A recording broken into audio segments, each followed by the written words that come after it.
So my name is Corrina Gould, and I am from here in the Bay Area. I was born and raised in Oakland, one of the places that is now known for many people in the Bay Area as Huchun, because of the work that we've been doing. I am the co-founder and co-director of the Sogorea Te Land Trust, the first urban Indigenous women-led land trust in the country. I'm also the tribal chair for the Confederated Villages of Lisjan Nation. So my journey becoming an activist for Ohlone people. I grew up in my traditional territory, and most people wouldn't realize that Oakland or the Bay Area is a traditional territory of any Native people. And I grew up going to Oakland public schools and hearing about our people being gone, right? That we were taught in fourth grade about the mission system and that it was a great thing that came but it didn't talk about the other part of the history of the enslavement of our traditional people here. What did it look like here before all of these buildings and streets and things happened? I actually started working as an activist as a teenager and not around Ohlone people or my culture. I worked with the American Friends Service Committee doing anti-militarism work, peer education about, there was a slogan before called "Be All You Can Be," and the Army and all of the military would put that out, and they were trying to recruit young brown and black kids in the urban areas in Oakland. And so we created an organization called the Peace and Justice Youth Outreach Project. And I work with the American Friends Service Committee doing that work, not just locally, but nationally, to talk about the effects of war and the military on young people. So that's really how I got my work. I started my work around activism in the Bay Area. I went to the Oakland Emiliano Zapata Street Academy, which is an alternative high school that has been around since the 1970s, that really focused on young people that had not graduated or had dropped out early, but really gave them an opportunity to go back to school and to get a high school education and to go into college. And so that school still exists today, and I sit on the board of that school, and it's right up here on Pill Hill on 29th Ave. And so it's really made a lot of difference for brown and black students in Oakland to really try to get an education where people actually care. And that was really the impetus, because they did a lot of social justice work, not only teaching about it, but actually encouraging young people to go and protest and to get involved in city politics and to learn about their world and how they could make a change. And so it was really that education that I got from my teachers that became my mentors as well, to do that work and to continue to do that work. And then I guess when I was a teenager, my mom died when I was 12 years old. And I always knew she was a strong matriarch in my life, and always told us where we came from. And I began to do a lot more research about who were our people. And I knew that the stories that we were being told in school were not true. And I would find myself driving down what is now called International Boulevard. It was East 14th when I was growing up, and it went all the way down. You could drive it straight through San Leandro, Hayward, all the way down to Mission, San Jose, where my ancestors were enslaved. And our family name was all over that place. Our family name is Guzman, and you could feel the pain in those places, right? And so I really wanted to begin to do that work. I became a mom, and things happened, but during the 1990s, I always tell this story about this time in the 90s when all of this money came into the Bay Area. And this money that came into the Bay Area was because the internet was created, right? And a lot of people, young people, don't realize that there was never an internet before. But when the internet blew up here, when we talk about gentrification that's happening now with all the buildings going up, all the people that are being pushed out, that same thing happened during the 1990s. When all this new money came into the Bay Area, people were being outbid for houses and apartments, and it was super expensive to live there and to raise children. So lots of brown and black folks moved out of the Bay Area, ended up in places like Antioch and Pittsburgh and in Central California, because the Bay Area was too expensive. Similar things happening today, right? New buildings going up. During that time that all those buildings were going up, they were uncovering my ancestral burial grounds. And so as they were continuing to build and take down old buildings, our ancestors began to show themselves. Their bodies were coming out of the ground.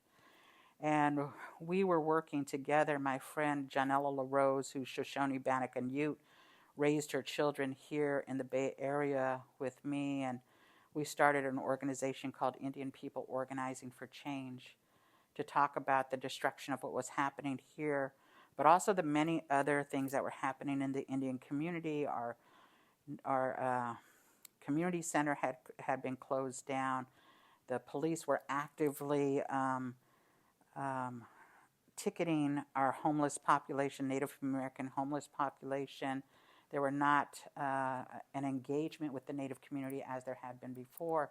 And so we started doing door-to-door knocking, doing organizing work in our own community, and then really talking about the burial grounds that were being taken up. And so that's how we started working around sacred site protection in the Bay Area, that people were taught about the missions, but they weren't taught about the other side. Nobody knew that shell mounds or burial sites in the Bay Area existed, and that in a 1909 map that a guy named Nels Nelson created at UC Berkeley, put 425 of them on a map over 100 years ago. And so that was the work of activism in the Bay Area that started with us doing that work and then eventually creating a walk that walked from Vallejo to San Jose and up to San Francisco with people from all over the world. A 300-mile walk that was about 21 days.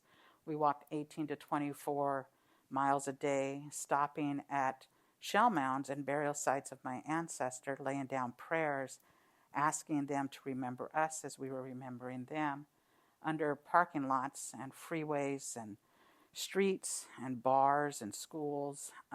But those walks went on for 5 years. And I think that it really raised the awareness and the vibration of the Bay Area about who was and still is here. Looking back at my life, I think that I've had lots of beautiful women that have been influential in my life. Matriarchs are influential people, right? People that stay around for a long time, folks that are there for a portion of your lifetime. Some of the folks, of course, my mom was influential in raising us until she passed away, and just really grounding me in who I was as an Indigenous woman on this land. And then when I was doing activism work through the American Friends Service Committee, there was a woman named Jackie Ramos, and she was a beautiful woman. Her family came from the Cape Verde Islands and was really had this beautiful way of working with young people so that they felt like they were seen and that their opinions mattered, and that allowed you to have the expansion of making mistakes while you were really being held, but also held you to a higher standard, that knew that you were accountable to somebody. Pat Williams Myrick, who was the principal at the Oakland Street Academy, a strong African-American woman who was there as the principal for 40 years. She was my children's principal when I went to took them to high school. So she was there for a really long time. Had this really good way of knowing, she was bigger than life when I was going to school there. When I went back to work at the school and took my kids there, I realized she wasn't that much taller than I was, but she had this presence about her and this way that she never yelled, but that she got her point across, that she was really somebody that was that I really took and still look to, even though she's gone, as a really strong woman figure. I think that, when I look at our Indigenous community, I look at, my friend Janella LaRose, who has been here working through the American Indian movement, raising her children, and helping us to really find a voice and remembering and really being a strong advocate in reminding us all to root ourselves in ceremony and our lands and stuff, that she's been really instrumental in that work as well with me. And I think that, I look, there's probably women that are surrounding me that have held me up, And I think the matriarchs of our past, I believe that our ancestors, continue to hold us up today. And I think that those ancestors are the ones that do this work. It's not me. I just happen to be the vessel that is the continuance of the work that they want to see on this earth, and I just happen to say yes. Yeah, I think that matriarchy, what it means to me is a strength, right? And it doesn't have to be someone that's running an organization. It could be, we talk about in a lot of, communities of color, that the matriarch of our family is the backbone of our families, the ones that everybody can go to. In our tribe, we have an elder. She's going to be 90 years old this year. And she is still driving her children and grandchildren and great-grandchildren all over the place in the Bay Area, that people are always calling on her. I think that a matriarchy is somebody that is steadfast, that continues no matter what, that is there to hold people together, and is strong in their beliefs and understands who they are as a human being and what their role is to be here. I think the matriarchs give us direction and reminds us of our importance as being a part of a community, that they hold us accountable and love us at the same time. And that's what matriarchy is to me. As a matriarch looking at the young people that are coming up, I hope that they have hope. That's what I really want to instill, that the work that we're doing is important, and that everything that they're bringing to the table is important, and that they see themselves as a part of a community that is moving forward, and to remember that the work is always going to be there. I think that we are constantly, as activists, as people that are trying to make change, are always running and trying to catch up and to make sure that those things are taken care of. But that the work never ends, so long as there is fascism and capitalism and patriarchy and this world, that the work is always going to be there. And then to also remember that they're not by themselves. That sometimes doing this work feels lonely, but that there's always somebody there to help out and to use those other people in the community to help, to make people feel that they're also a part of it. And I think to rest and to laugh is important, and to participate in ceremony is important, and to remember our connections, and to eat good food, and to all of those good things, and to drink water. I mean, it's those things that we forget to take care of ourselves when we're doing this work. And that as a young person, I just want to remind young people that they should look to people that are older than them, that have had some experiences, and to ask them what their opinion is, and to not think that they're shouldering it by themselves right now. I think matriarchy has been a positive force in making change throughout the centuries, that it has been women that have stood up and made changes in their communities, in their churches, in their households, that have actually, and I think that we, I couldn't imagine that somebody doing an honoring of matriarchs when I was a kid, right? But there are so many strong women that were doing the work, and that we forget about that those are not always the people that we hold up to light, right? I think when we look at today, that when we're looking at matriarchy, at least in the work that we're doing, we're trying to say that women need to take their rightful place as leaders. And that in our traditional ways, that Indigenous women were always the leaders in our tribal communities, that they made the decisions about when ceremony was going to happen. In the north, in Seneca nations and other nations across the on those sides, they were the ones that decided when and if people went to war.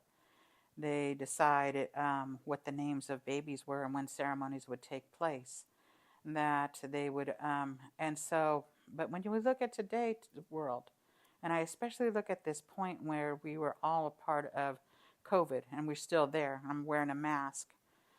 But we look at the leadership throughout the world of women who were leaders in charge of countries and look at how their citizens were taken care of, much more than the humans that were in other kinds of parts of the world, like the United States, where people were, because I think as matriarchs we look at the whole rather than individuals, that we look at the whole family and how are they taken care of. We look at a whole community and how it's taken care of, that we try not to leave anyone out, and that we go forward and look at matriarchy as a way of moving forward, and that's what we need to do.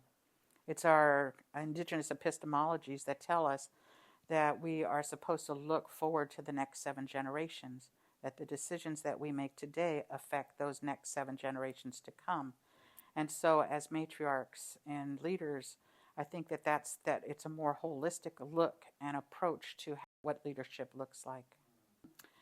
Well, I often say to people that this is a colonized body that you were looking at, right? That when that there are things that I would tell younger people to look out for, to take care of your health in a different kind of way, to not eat processed foods as you're young, and to take time to eat real meals that are really grown, food that is grown. And that I think that this generation is looking at that in a much different way than our generation did or had the opportunity to do. And that now that I'm finding myself getting older, I go to acupuncture, I try to get a massage, I try to rest when I need to rest, or my body tells me to rest and I need to. I try to be in touch with the land, and whether that's gardening or growing plants in your house or being able to sit across the lake and look at the ducks.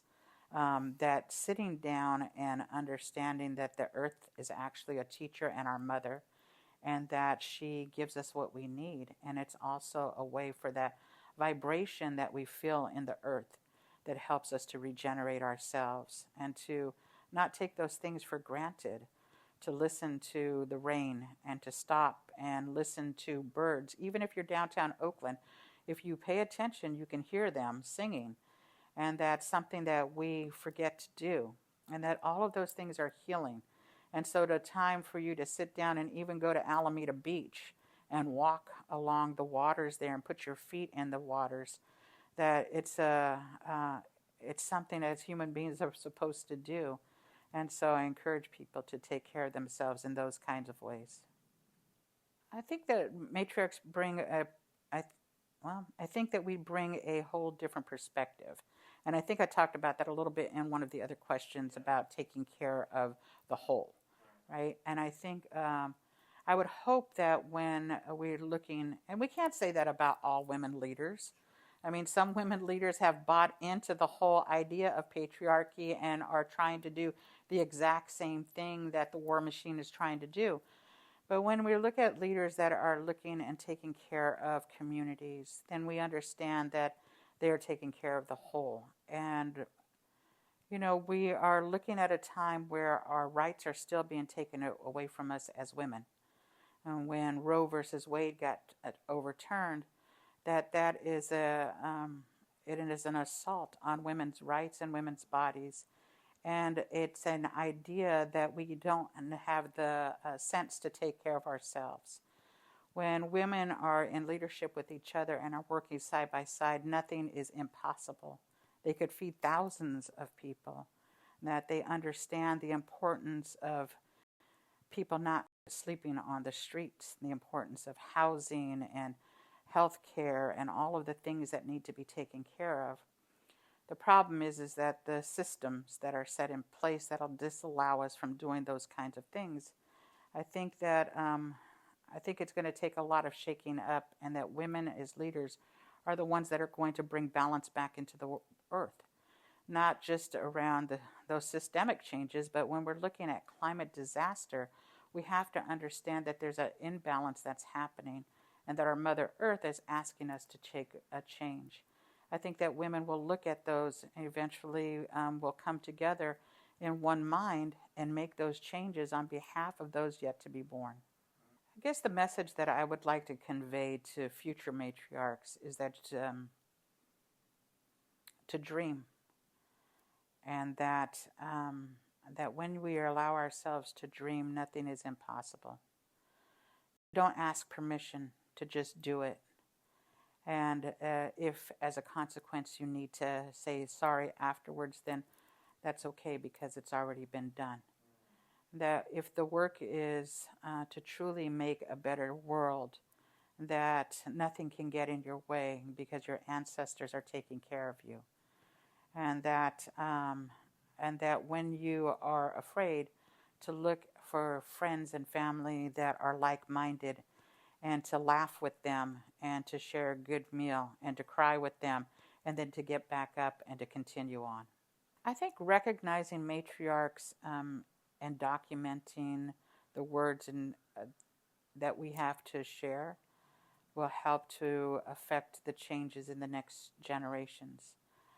If people are able to use the digital streets and internet to get the information that they're looking for, I hope that our messages are able to get to those next generations that need to hear it, and that they know that they are a part of a bigger movement, and that this world is really small, but that the everyday things, the changes that we decide to make together, actually do make an impact on who we are as human beings and the earth that we've been put on in order to help protect.